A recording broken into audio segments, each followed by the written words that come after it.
మా deputy CM ఉప ముఖ్యమంత్రి గారు అయినటువంటి పవన్ కళ్యాణ్ గారు ఈరోజు ఎమ్మెల్యేలు ఎమ్మెల్సీలు అదేవిధంగా ఎంపీలందరినీ కూడా సమావేశం ఏర్పాటు చేసి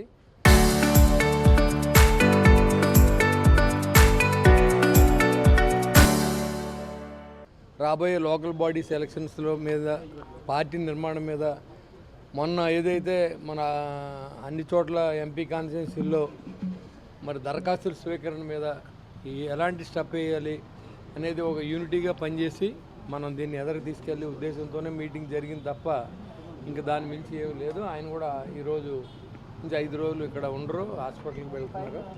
కాబట్టి మేమంతా కలవడానికి వచ్చాం అంతే. దాని మించి ఈరోజు ఎలాంటి no breaking. Sorry for the disappoint. ఇప్పుడు 5 days.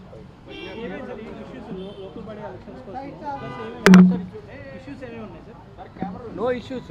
ఆల్రెడీ ఏంటంటే సర్ జరుగుతుంది కదా, సర్ ప్రోగ్రామ్ జరిగిదాన్ని పార్టిసిపేట్ చేయండి. అందరూ కూడా లోకల్ బాడీస్ అన్ని బూత్ కమిటీలు అన్నీ వేసుకోవాల్సి కొంతమంది వేయలేదు. ఇంకా అంటే కాన్స్టిట్యున్సీలో లేని చోట, ఎమ్మెల్యే లేని చోట, ఇన్ఛార్జీలు లేని చోట ఇంకా వేయలేదు. కాబట్టి అక్కడ కూడా కమిటీలు వేయమని చెప్పడం. That's all. Right. Thank you.